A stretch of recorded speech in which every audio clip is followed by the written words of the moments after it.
7 de dezembro completam-se 50 anos do ataque japonês a Pearl Harbor, que levou os Estados Unidos a entrarem na Segunda Guerra Mundial. Paulo Henrique Amorim mostra que, no fundo, a Guerra do Pacífico ainda não acabou. Com meio século de distância, aqueles jovens estacionados na base de Pearl Harbor parecem ter, para todo americano, o semblante de heróis nacionais. O tempo deixou marcas, mas não apagou o sentimento de que eles souberam transformar um ato de traição na chama que animou a vitória. A América derrotou o Japão, mas nunca vai esquecer Pearl Harbor. Para os americanos, naquela baía do Havaí, quase perdida entre a Ásia e a América, o ano de 1941 estava acabando como começou, em paz. A América não tinha entrado na guerra e não queria ir à guerra.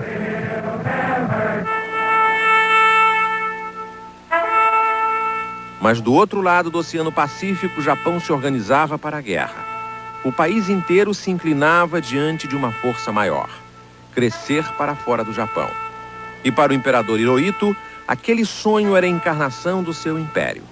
Só os Estados Unidos tinham o poder de conter o Japão, o poder, mas não a vontade. O comandante-em-chefe da Força Naval Conjunta do Império Japonês, o almirante Yamamoto, sempre achou que a guerra com os Estados Unidos era inevitável. Ele tinha estudado na América, conhecia a América e sabia que a América não ia assistir, imóvel, à própria derrota. Para o general Norman Schwarzkopf, o herói da Guerra do Golfo, Yamamoto sabia que jamais ganharia a guerra. Ele tinha recebido uma tarefa do governo e ia cumpri-la da melhor maneira. Mas Pearl Harbor seria apenas uma forma de retardar a derrota do Japão na Segunda Guerra Mundial. A América, na verdade, não acreditava num ataque japonês, muito menos a Pearl Harbor, que ficava muito longe do Japão, era quase inacessível e parecia muito bem defendida. Até que chegou ao consulado do Japão, em Honolulu, no Havaí, um jovem diplomata que se dizia chamar Morimura e era, na verdade, o terceiro secretário Yoshikawa. Era um espião. Há poucos dias ele foi localizado num asilo no Japão, cego, doente e esquecido. E ele diz: não fiz por dinheiro nem por poder. Fiz pelo Japão e me orgulho disso. Morimura tinha recebido num pedaço de papel de arroz uma pergunta por escrito: quando há mais navios de guerra fundeados na Baía de Pearl? Em novembro de 41 ele respondeu: aos domingos. O almirante Yamamoto recebeu a mensagem e decidiu: se o inimigo deixa a porta aberta, temos que entrar rápido. Schwarzkopf lembra que na guerra quem ataca tem sempre uma vantagem estratégica. Ele sabe quando e onde vai atacar. Yamamoto gostava de jogar a dinheiro. Ele sabia que metade de seus homens podia não voltar de Pearl Harbor. Mas ele resolveu apostar e ganhou. 50 anos atrás, por algum tempo, o Japão ganhou da América.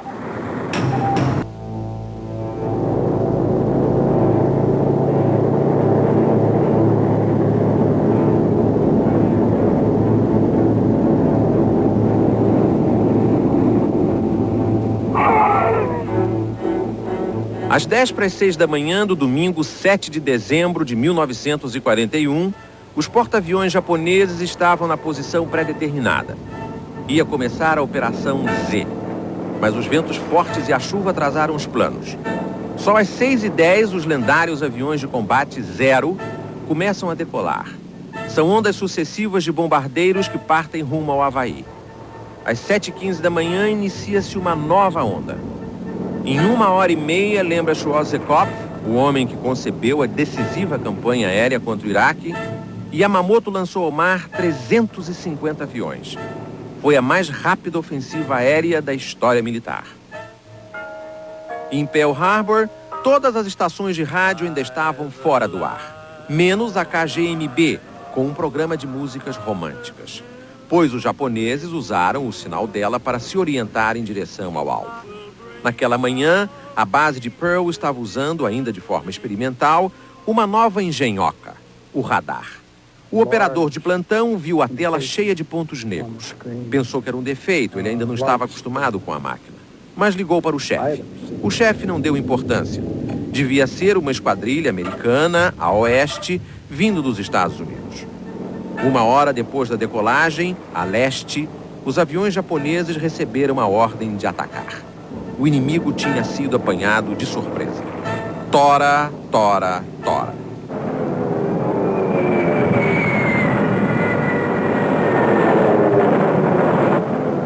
No contra-torpedeiro Nevada, a banda estava fazendo um treino bem cedo para o campeonato de bandas de música da base.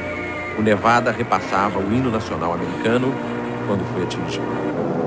Às 8h50, uma bomba do tamanho de um carro Volkswagen atingiu o casco do Arizona. Entrou nos sistemas de munição e abastecimento de combustível e o navio inteiro explodiu. Toneladas e toneladas de munição, milhares e milhares de barris de petróleo, tudo explodiu ao mesmo tempo. O Arizona foi o maior feito japonês naquele ataque. Você não faz ideia do barulho, diz esse marujo sobrevivente. Eu podia ouvir o barulho ainda 2 semanas mais tarde. Aquilo era uma bola de fogo. Os que conseguiam sair pareciam um pedaço de lenha em chamas. Eu reconheci um amigo e toquei nele. A pele dele grudou na minha mão. –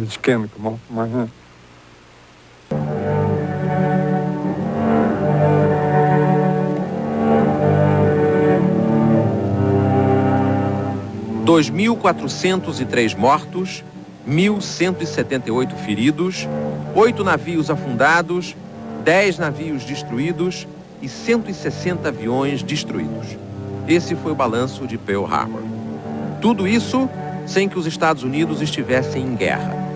Os jornais davam edições extra. Traição japonesa. No domingo à noite, as rádios ousaram interromper a transmissão do jogo de futebol americano do Giants, de Nova York, contra um time de Washington. Pearl Harbor, que ninguém sabia onde ficava, tinha sido atacada. Naquela noite mesmo, o presidente Franklin Roosevelt foi ao Congresso dizer que aquela data será sempre lembrada como uma infâmia. Os Estados Unidos foram obrigados a entrar na guerra. Jogaram bombas atômicas em Hiroshima e Nagasaki. E no dia 2 de setembro de 1945, os japoneses assinaram a rendição a bordo do coraçado Missouri, ancorado na Baía de Tóquio, diante do general Douglas MacArthur.